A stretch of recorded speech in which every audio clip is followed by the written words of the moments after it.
Hey guys, tonight we begin with something that feels both distant and quietly familiar.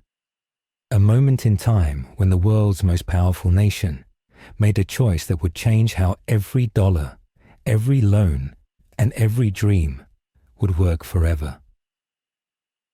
But before we dive into that story, let's do something simple together. I want you to find a comfortable position. Maybe you're already lying down, your head resting on your pillow. Or maybe you're sitting somewhere quiet, where the light is soft, and the world outside has finally slowed down. Now, gently close your eyes. Just let them rest. Whatever device you're watching from, your phone, your laptop, or your TV, set it aside for a little while. You don't need to look at anything now. Just let my voice do the work. Take a slow, deep breath in. Hold it for a moment. And then let it out slowly, as if you're letting go of the whole day. Do that again. One more time. Inhale softly. And exhale even softer. Tonight's story is not about action or drama. It's about quiet moments in history that shape the world we live in. The kind of story that asks you to slow down and listen closely. It's about money, but not the kind you hold in your hand. It's about trust, promises, and how one quiet decision, made long ago, still echoes in every transaction we make today. Before that night, America's money was something people believed in with absolute certainty. Every dollar carried a silent promise that it could be exchanged for real gold, something tangible, something you could hold, something that shimmered in the light. But one night, that promise was quietly taken away, and in its place, something invisible was born, a system built not on gold, but on belief, on debt, on the idea that tomorrow would always come, and that people would keep trusting in the paper they held. It wasn't a violent night. There were no crowds in the streets, no panic, no fire.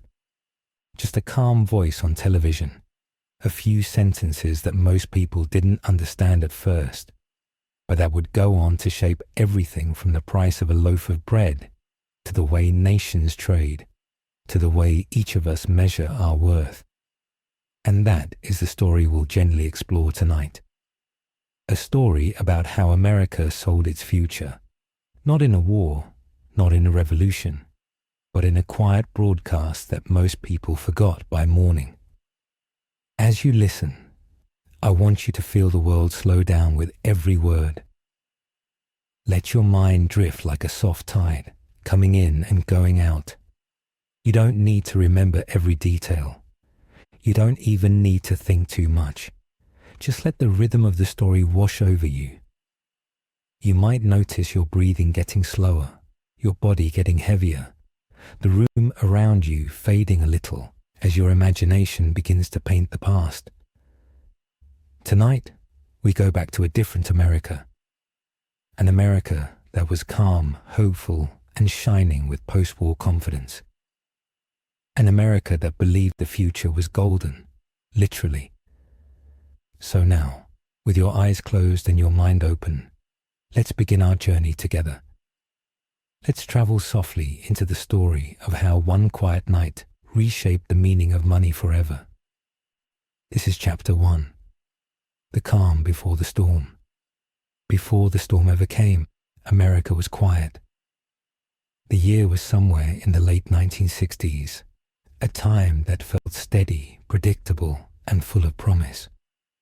The world had survived 2 great wars, and the United States stood tall, its economy strong, its dollar trusted across oceans and borders. Families were buying homes, children were dreaming of the stars, and people believed that hard work and patience could build a good life. Factories hummed through the day, cars lined the highways, and television sets glowed softly in living rooms across the country. There was a sense of rhythm in everyday life, a balance that made people feel that the system worked. The American dollar was the symbol of that trust, a simple green note that held the power to buy, to build, and to believe in tomorrow. If you had lived in that time, you might have noticed how ordinary things carried a quiet confidence. A loaf of bread cost a few cents. A new house, only a few $1,000s. College tuition was affordable, and a single income could support an entire family. The air carried the sound of progress, of optimism, of a belief that the future would only get better. The world trusted America, and America trusted its money. Behind that confidence was something ancient and solid: gold, real gold, resting in vaults deep underground. The United States had promised that every dollar in circulation could, in theory, be exchanged for a fixed amount of gold. It was a promise that had guided the modern world since the end of World War II. The system was called Bretton Woods, and it made the dollar the center of global finance.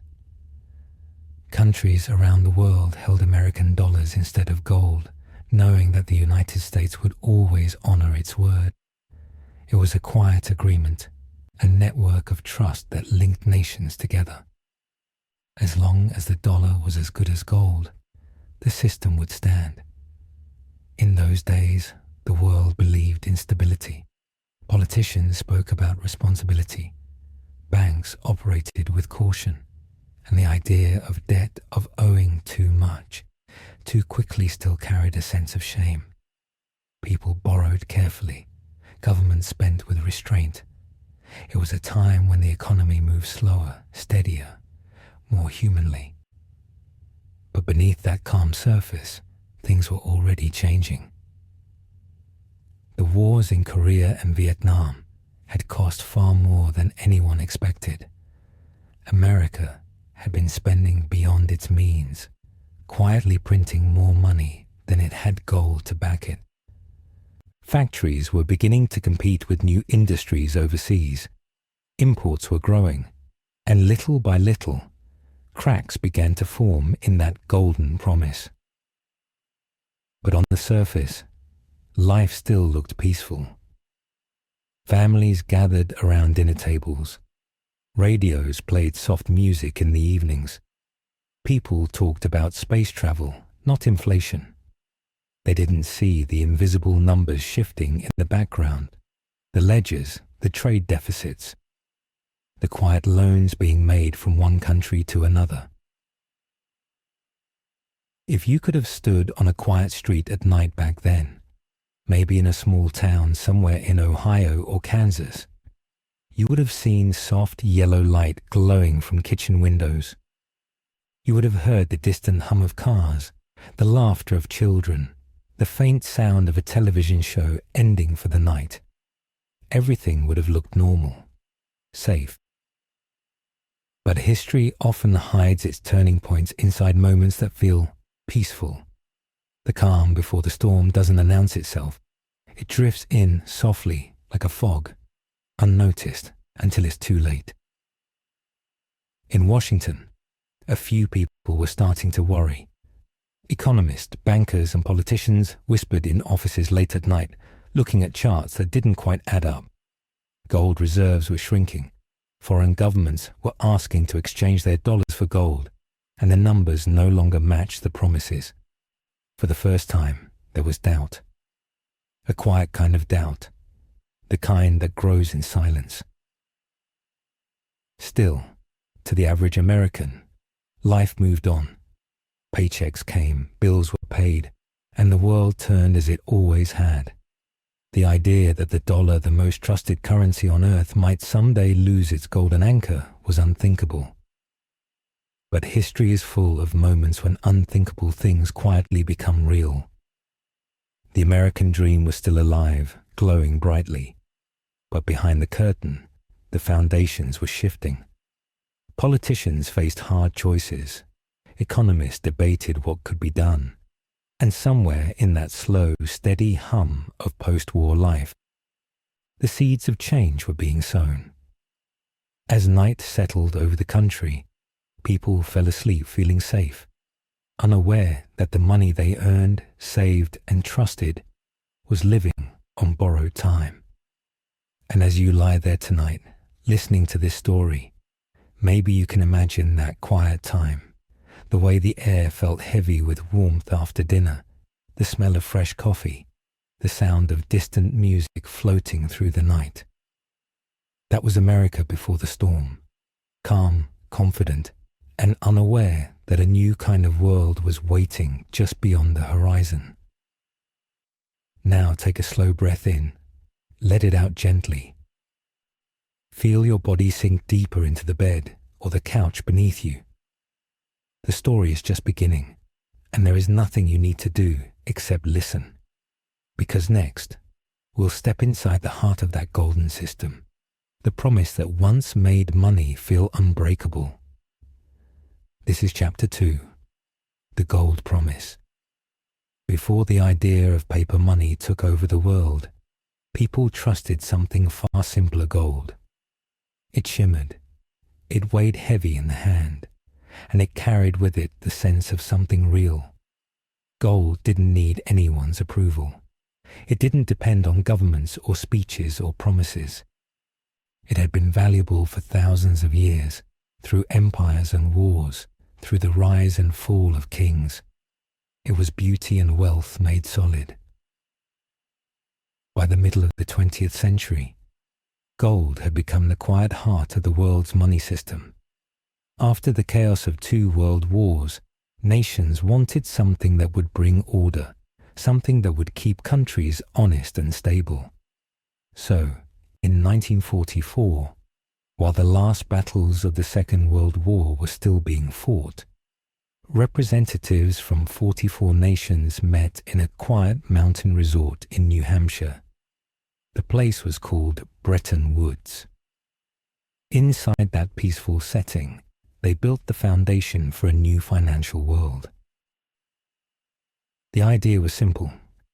Every major country would tie its currency to the United States dollar, and the dollar itself would be tied to gold. That meant 1 ounce of gold would always equal $35, no more, no less. It was a promise made not just in words but in trust. America held the world's largest gold reserves, stacked high in vaults deep below the ground in places like Fort Knox. The world believed that as long as the United States stood by that promise, money would remain steady, predictable, and real.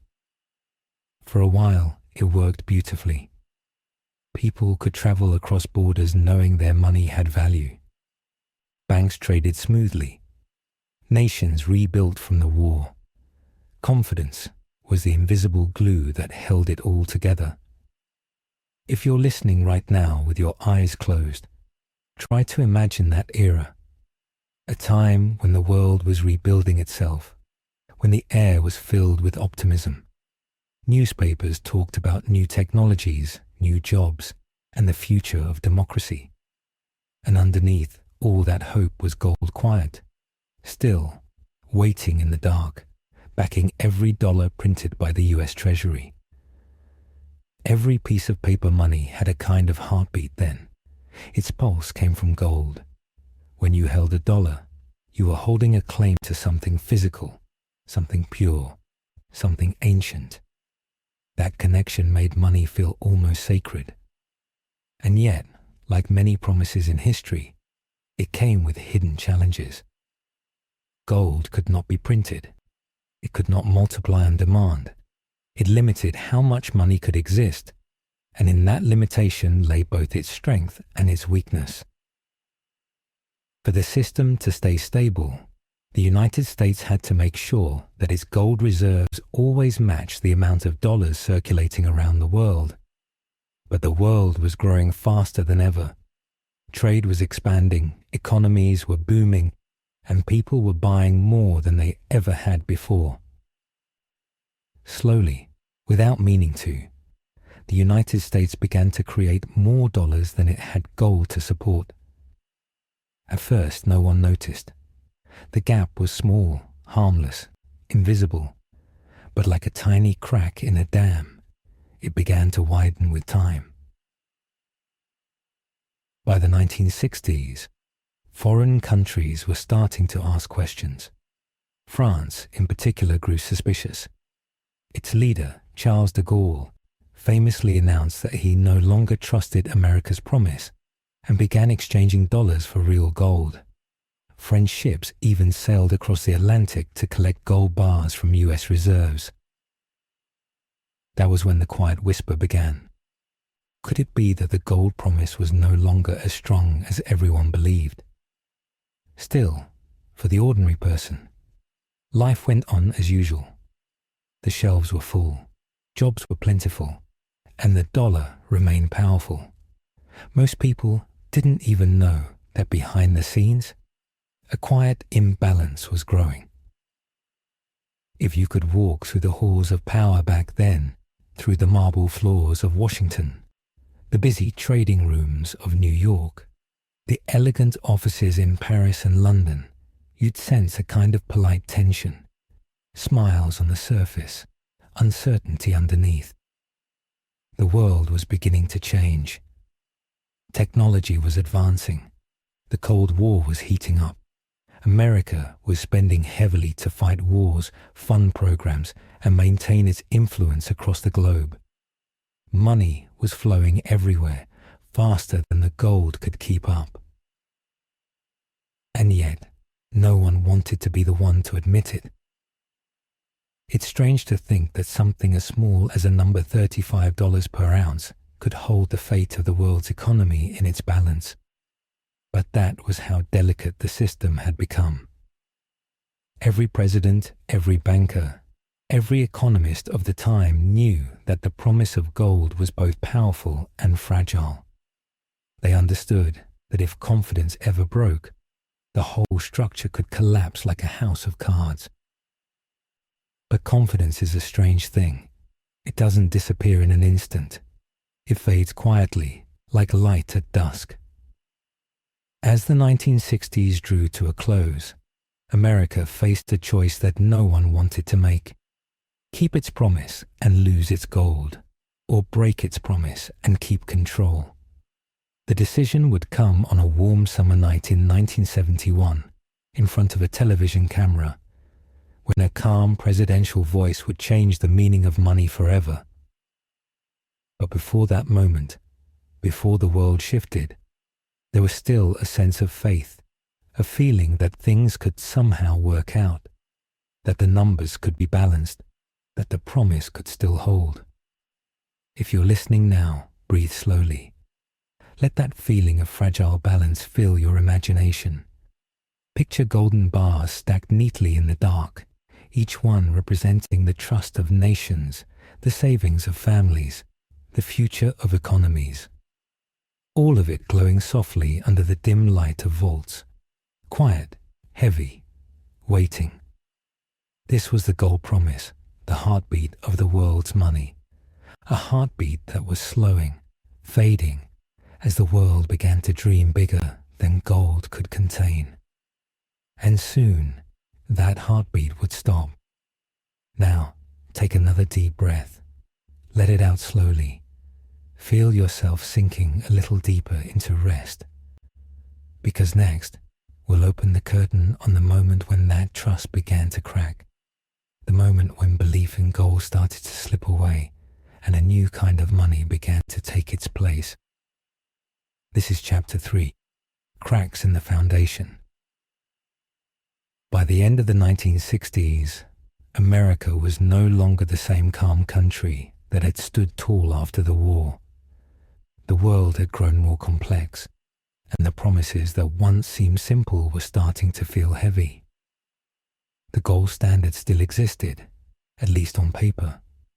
1 ounce of gold was still worth $35, but behind the curtain, the balance that kept it all together was beginning to shift. The United States had been spending far more than it earned. Wars in distant lands were draining the treasury. The Vietnam War, in particular, was a long and costly conflict.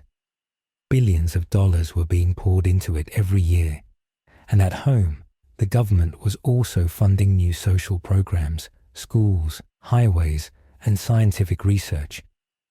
It was all meant to keep America strong and prosperous, but the cost was enormous. As the bills piled up, the government printed more dollars to cover them. More money was flowing into the world than there was gold to back it. The invisible link between paper and metal was stretching thinner and thinner, like a rope pulled too tight. At first, no one wanted to admit it. The numbers on paper still looked fine. The speeches were confident. But underneath, economists were beginning to worry. Foreign countries could see it too. They knew that America was printing more dollars than it should, and those countries, especially in Europe, had the right to exchange their dollars for gold.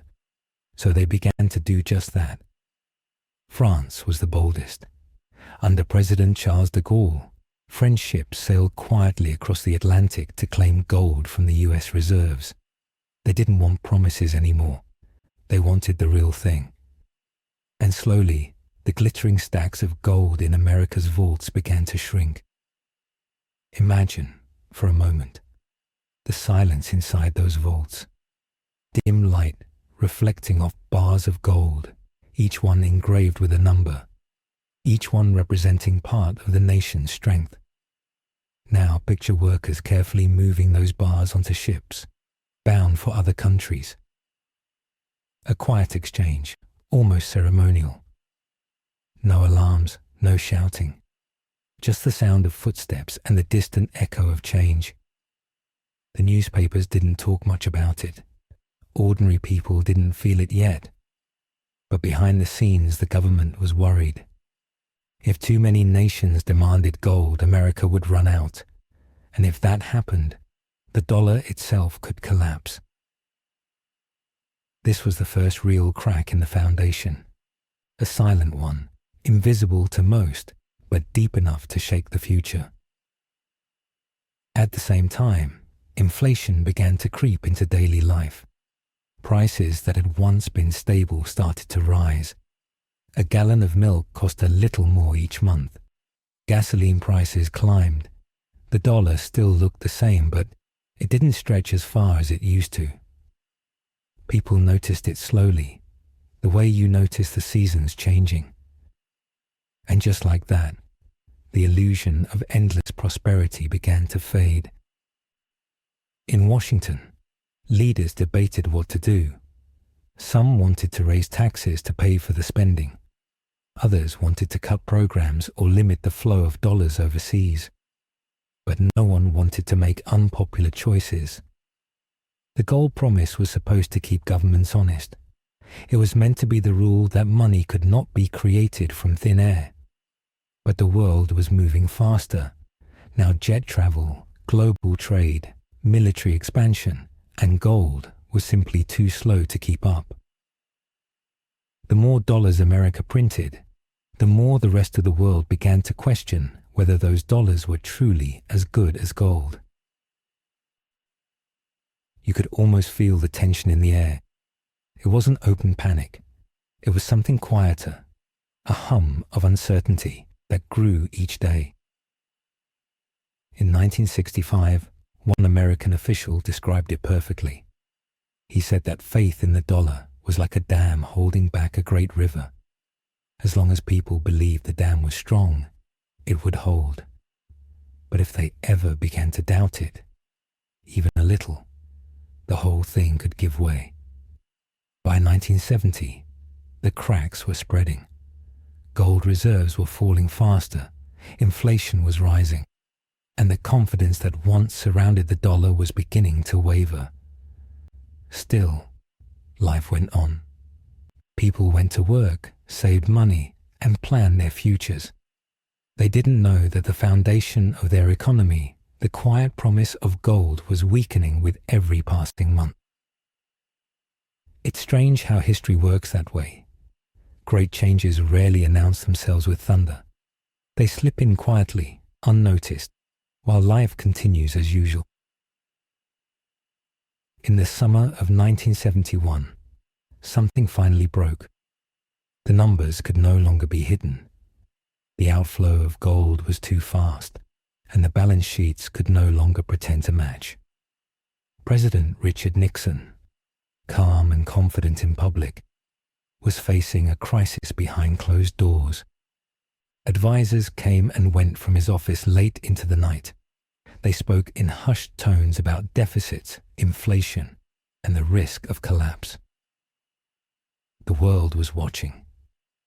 Foreign governments were demanding gold. Investors were growing nervous. And America, for the first time in decades, was in danger of losing control over its own currency. Something had to be done, but the options were few, and all of them carried risk. To keep its promise would mean losing its gold and with it the power of the dollar. To break its promise would mean rewriting the very rules of the global economy. As the summer nights grew long and humid, a decision was quietly forming in the minds of the nation's leaders. A decision that would come to define the next half-century of economic life. For now, though, imagine the world as it was in those weeks. The air thick with heat, the sound of crickets outside open windows, the soft glow of television showing the evening news. People watched politics, sports, weather unaware that behind the camera, the story of money itself was about to change forever. Take a slow, deep breath in. Let it out gently. The cracks had formed.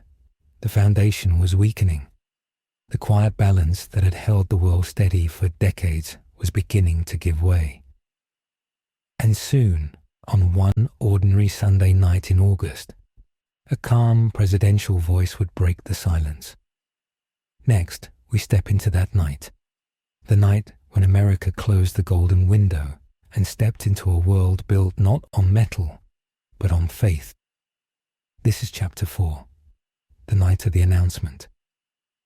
It was a warm Sunday evening, August 15th, 1971. Across America, the sun was setting. Families were finishing dinner. Dishes were being washed, and televisions flickered to life in quiet living rooms. Children lay on the floor. Parents settled into armchairs, and the faint sound of crickets floated through open windows. It was an ordinary summer night. But in Washington, D.C., inside the White House, history was about to shift in a way that no one could fully understand yet. President Richard Nixon had made a decision that would quietly reshape the entire global economy. It wasn't a decision made in anger or fear, but one born from exhaustion, pressure, and necessity. For months, advisors had warned him that the United States could no longer keep its promise. Too many dollars were in circulation, and too little gold remained to back them.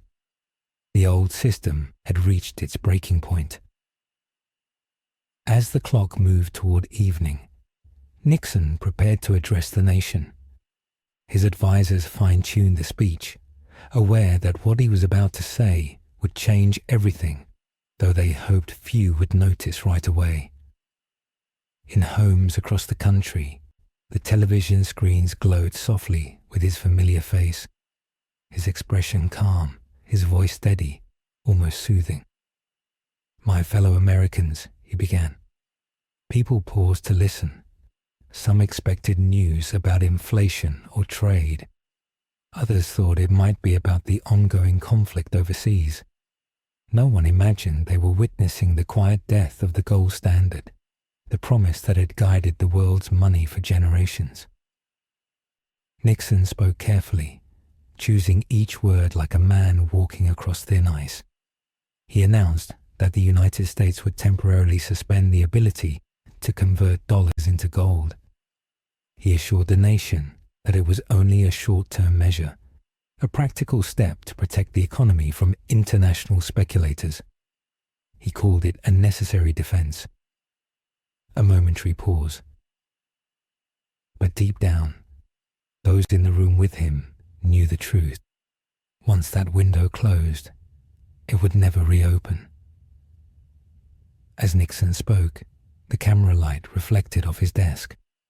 Behind him hung the flag, the presidential seal, the symbols of stability and power. His tone was confident, even optimistic. He promised that the dollar would remain strong, that America would continue to lead the world, and that there was nothing to fear. When the speech ended, the television went quiet. People turned to one another, unsure what they had just heard. Some shrugged and went back to their evenings. Others switched the channel to a baseball game or a sitcom. It seemed like just another announcement, another political moment that would fade by morning. But that calm voice had just ended an era. The connection between the dollar and gold, the golden anchor that had steadied the global economy, was gone. The promise that every dollar could be redeemed for real gold was now only a memory. In the vaults beneath Fort Knox, the gold still gleamed, but it no longer defined the value of money. The link between wealth and metal had been quietly cut. That night, the world entered a new chapter, one built entirely on trust.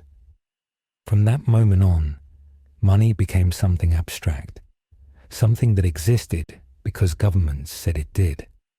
The dollar was now what we call a fiat currency, meaning its value came not from gold or silver, but from belief, from faith in the system itself.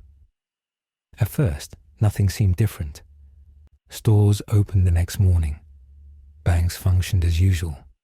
The world didn't end, but in a way, everything had changed. The dollar could now be printed without limit. Governments could spend freely, borrowing from the future to fund the present. Debt became a tool, not a danger. And with time, that tool would reshape economies, politics, and even the way people thought about money itself. If you could have stood outside that night, looking up at the quiet sky, you would have seen nothing unusual. The stars still shimmered. The world still turned. Yet beneath that calm sky, an invisible shift had taken place. The rules that governed the flow of wealth and power were being rewritten in silence. It's a strange kind of moment when the history changes, and nobody feels it right away. It moves softly, like a breeze passing through an open window. That night, a new kind of money was born. Money made not of gold, but of promises. And though President Nixon called it temporary, the suspension would never be lifted. The gold standard would fade quietly into history, like a dream upon waking. The next day, markets reacted with surprise and confusion. Some feared collapse, while others saw opportunity. Within weeks, the dollar began to float freely, its value no longer tied to anything solid. Prices started to shift, and slowly a new financial era emerged, one where value was determined not by what money was, but by what people believed it to be. If you're listening now, close your eyes a little tighter. Imagine that moment, that exact night. A quiet television room, a flickering screen, a man in a suit speaking calmly, while the world unknowingly steps into the unknown. It didn't feel like a revolution, but it was. The night America sold its future wasn't marked by fire or chaos, but by stillness, by a decision made in the quiet of the Oval Office, under the soft hum of lights, with the weight of history sitting silently in the air. And yet, even in that silence, the world began to turn in a new direction, toward a future built on invisible promises, borrowed wealth, and endless paper dreams. Take a deep breath now. Let your body sink into the comfort beneath you. Let your thoughts drift gently as the story unfolds. Because next, we'll step into the world that followed a world where the gold was gone, but the hunger for wealth only grew. This is Chapter 5, The World After Gold. When the sun rose the next morning, nothing looked different. Banks opened their doors. Coffee brewed in American kitchens. Children packed lunches. Cars hummed down quiet suburban streets. The world looked the same, but it wasn't. The gold standard was gone. The dollar was no longer a promise backed by something you could hold in your hand. It was now an idea, a belief shared by millions of people who agreed that paper still had value. In the beginning, most people didn't notice. The markets adjusted slowly. Economists argued quietly. Newspapers printed cautious headlines about a new economic era. But for the average person, life continued as it always had. Yet beneath that calm surface, the foundation of global finance had shifted forever. Now, money could be created by decision, not discovery. No gold had to be mined. No vaults had to be filled. All it took was approval, policy, and ink.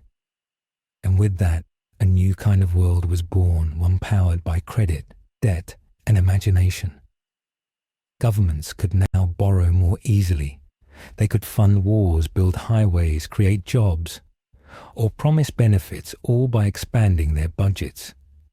The constraints of gold were gone, and with them, the limits of spending. In the short term, it felt like freedom. But in the long term, it would teach the world a new kind of dependence, the kind that comes when a society's future is traded for comfort today. In this new world, debt became invisible. It wasn't something you carried in a pouch or counted by coins. It was written on screens, whispered in boardrooms, moved through banks at the speed of light. Money became digital before anyone called it that. It became data, and data could grow endlessly. Close your eyes for a moment and imagine that shift. The sound of coins replaced by the hum of computers. The sparkle of gold replaced by the quiet glow of green numbers on black screens. It was a quieter kind of revolution. In Europe, Japan, and eventually across the developing world, governments followed America's lead. They too abandoned gold, trusting the strength of belief instead of metal. The global system of finance became interconnected like a web of invisible promises stretching across oceans. And for a while, it worked beautifully. Trade expanded. Credit flowed. The world entered what many called an age of prosperity. Homes were built, industries grew, and living standards rose. The system seemed unbreakable. But beneath that progress, something subtle began to grow, a quiet addiction to debt. Each generation borrowed a little more than the one before. Corporations borrowed to expand. Governments borrowed to spend. Families borrowed to live a little better, to buy homes, to go to college, to enjoy the comfort they were told they deserved. It was easy, almost too easy. Because when money is just belief, it can be created as long as people believe. In those early decades, a new culture began to form, one that measured happiness not by savings, but by spending. Credit cards appeared in wallets. Loans became part of normal life. The idea of waiting for something slowly faded. Why wait when you could borrow now? And so, the world learned to live with debt the way a fish learns to live in water. For policymakers, debt was a tool. For corporations, it was fuel.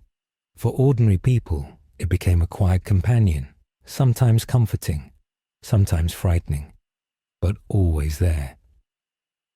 The dream of prosperity had turned into a cycle of borrowing. Still, there was a calm confidence in the air.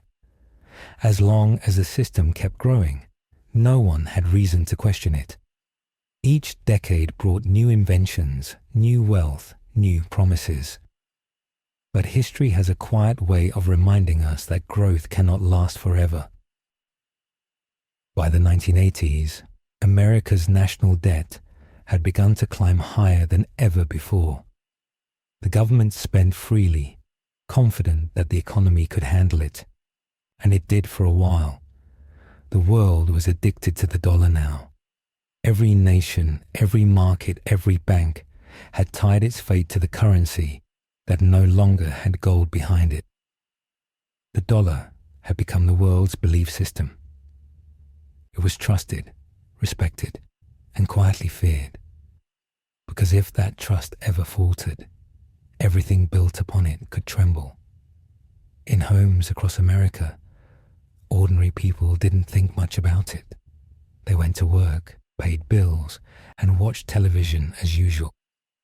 But unknowingly, they were living inside an experiment, one that had never been tried before on this scale. An economy built on infinite credit. It worked as long as everyone believed it would. If you're still awake, you might start to feel how strange and delicate that idea is. A system where money exists only because we all agree it does. Where debt becomes wealth and numbers on screens shape real lives. It's quiet, it's invisible, and yet it touches everything. The world after gold was not a world of scarcity, but of illusion. Growth replaced stability, expansion replaced restraint, and for the first time, the future itself became collateral. Still, there was beauty in it too. Technology flourished, innovation exploded, millions were lifted out of poverty. The system worked because it had to. People believed, and their belief kept the wheel turning. But every belief must face a test. And the test for this new world would come decades later, when trust began to waver, when debt grew so large that even the strongest economies began to wonder what they had built. Take a deep breath here. Feel your chest rise and fall. The story of the world after gold isn't just about economics. It's about faith and the strange ways humans build meaning from numbers, paper, and promises. As the 20th century drew to a close, the dollar stood as the king of currencies. It ruled not by gold, but by global trust. And that trust was powerful enough to make nations bend, economies move, and dreams expand beyond their limits. But like all power, it came with a cost. Debt had become the bloodstream of civilization, and no one knew what would happen if the flow ever stopped. The night America sold its future wasn't a single night at all. It was the beginning of many quiet nights filled with decisions, policies, and promises made in the soft glow of offices and television screens. And as the years passed, those promises piled up, layer upon layer, decade upon decade, until the weight of belief itself became too heavy to measure. If your eyes are feeling heavy now, let them rest a little. Let the quiet rhythm of the story ease your thoughts. Because in the next part of this journey, we'll drift into the modern world, the one we live in today. A world still fueled by the decision made that quiet August night. A world built on invisible threads of trust and endless paper promises. This is Chapter 6, The Illusion of Wealth. As the years moved forward, the world began to glow brighter. Skyscrapers reached higher, cities buzzed louder, and people believed more than ever that the future would only get better. From the outside, it looked like progress. Inside the numbers, it looked like prosperity. But beneath it all, the foundation of that prosperity was built on something fragile: debt, trust, and the constant need for growth. Money no longer came from gold or silver. It came from credit, from the quiet decision of banks and governments to create more of it whenever needed. And for a while, it seemed perfect. The stock market rose, homes multiplied, cars became faster, and lifestyles grew bigger. Everyone wanted more, and more was always available. You could buy now and pay later. You could dream now and borrow tomorrow. It was as if the world had discovered a kind of magic, the ability to stretch the present by borrowing from the future. Close your eyes for a moment and imagine a long, beautiful street lined with shining houses. Every home looks perfect. Lawns trimmed, cars polished, lights glowing from the windows. It looks peaceful, successful. But if you could look beneath the surface, you'd see something invisible connecting every door loans, mortgages, credit lines, and obligations. It's all balanced, but only as long as everyone keeps believing it can hold. This is the illusion of wealth. Not false wealth exactly, but wealth that depends on motion, like a bicycle that must keep moving forward to stay upright. The world's economy had become that bicycle always pedaling, never resting. In the 1990s, technology exploded. The internet appeared, computers entered homes, and digital trading changed the pace of money forever. Now wealth could move with a click. Fortunes could rise or vanish before breakfast. Money became light, weightless, fast, and everywhere. The illusion grew deeper. The economy became a performance of confidence. Markets no longer reflected value. They reflected emotion, hope, excitement, fear. And at the center of it all, the same quiet truth remained.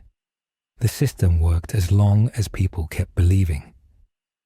Governments learned how to manage that belief carefully.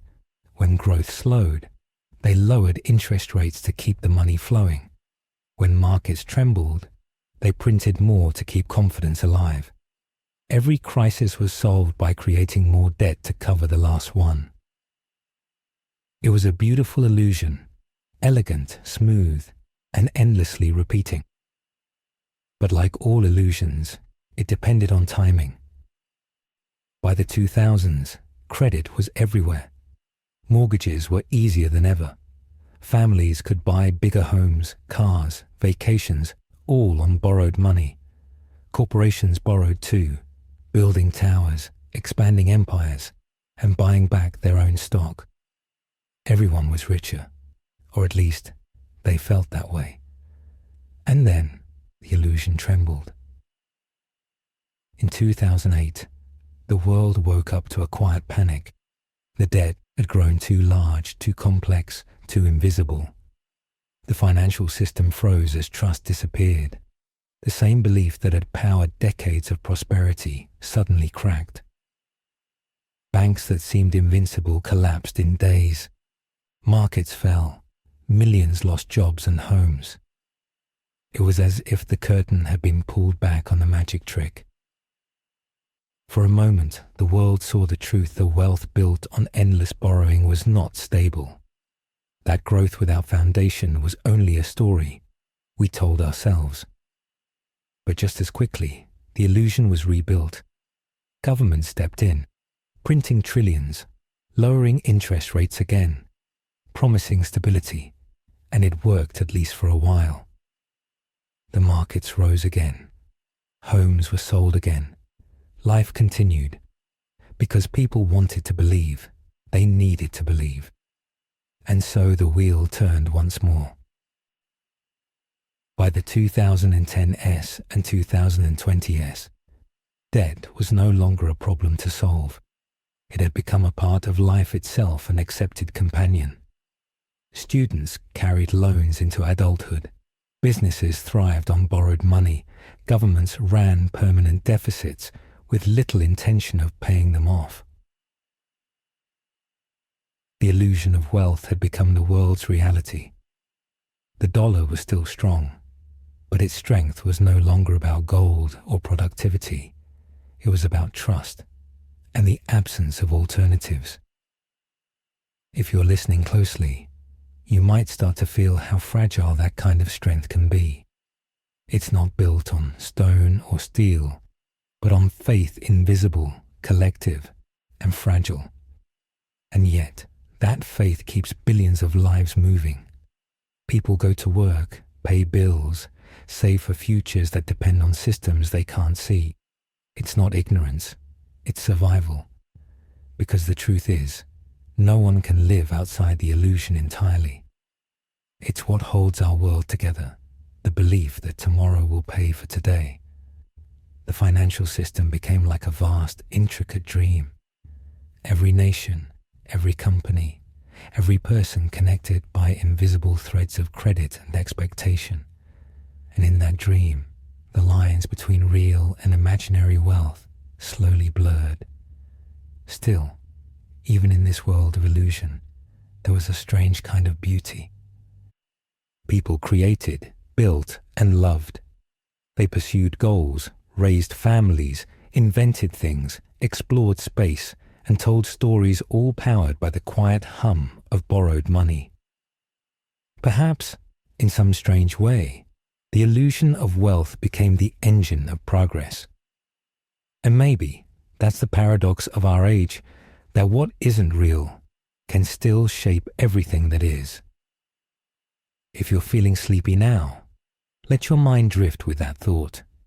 Imagine the world like a vast glowing city, seen from far above, lights twinkling, people dreaming, economies breathing in rhythm. Every light a promise, every promise a debt, every debt a story. And somewhere beneath it all, the echo of that night in 1971, the moment the world let go of gold and stepped into the endless promise of belief. The illusion continues, quietly, gently, like a song without an ending.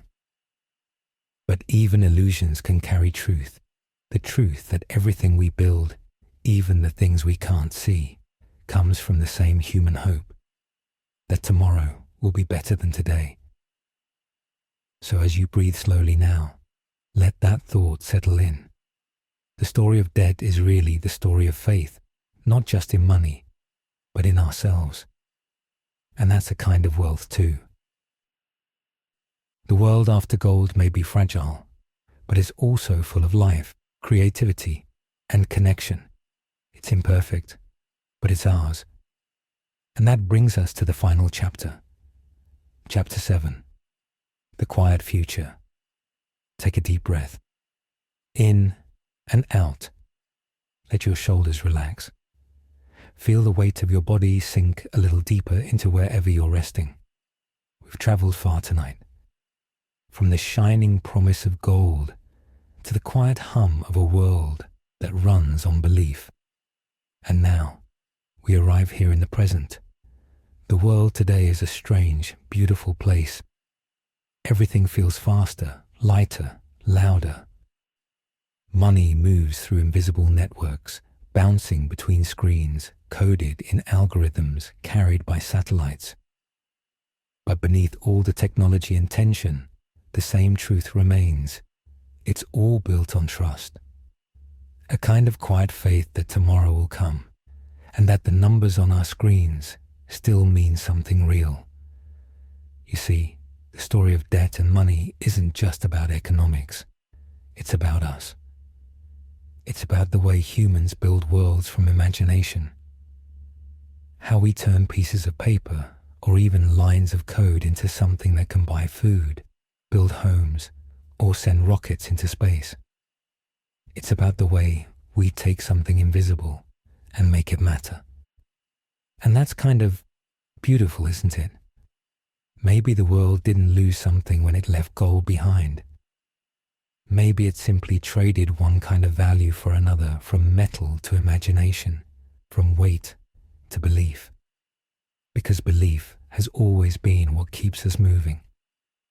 When you think about it, every great thing humanity has done, art, exploration, discovery, love, all began with a little faith in something unseen. So perhaps our financial story is just another reflection of that same spirit. Yes, debt can be heavy. Yes, systems can be fragile. But the reason they exist is because people keep trying, keep dreaming, keep building something better. The night America sold its future wasn't really the end of something. It was the beginning of a new story, one where the future itself became our most valuable currency. And though that might sound uncertain, it's also full of possibility. Because every promise, every loan, every plan for tomorrow is really an expression of hope. Hope that tomorrow will bring enough. Hope that we'll create more than we owe. Hope that we'll always find a way forward. And we always do. Through recessions and recoveries, through crises and calm, people adapt. They find light in uncertainty. They rebuild what falls and dream again. So as you lie here, listening to the last moments of this story, let your mind soften. You don't need to hold on to every detail. You don't need to analyze or remember. Just let it fade into something gentle, a quiet understanding that life, like money, flows. It moves in cycles, earning and spending, giving and receiving, rising and falling. But underneath it all, it keeps going. And so do you. Right now, somewhere out there, another city is falling asleep. Another heart is slowing its rhythm. Another person is lying still, eyes closed, listening to the same quiet hum of the world at rest. We're all part of the same rhythm, breathing, trusting, waiting for morning.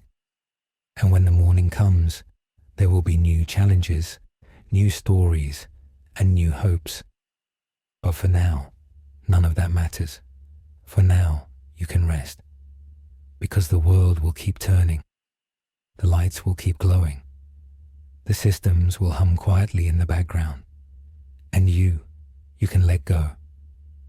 Let the story dissolve into calm silence. Let your breath slow down until it's barely a whisper. Let your thoughts drift like gentle waves, rising and falling, softer and softer, until they fade completely. You are safe. You are here. And for tonight, that's enough. The night America sold its future was really the night we began dreaming bigger than ever before.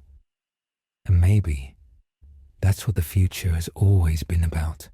Not gold, not paper, but dreams. So close your eyes a little tighter now. Let the last words drift away. And sleep peacefully, knowing that even in a world built on promises, some promises like the promise of tomorrow are worth believing in. Good night, my friend. Rest well. I'll see you in the next story.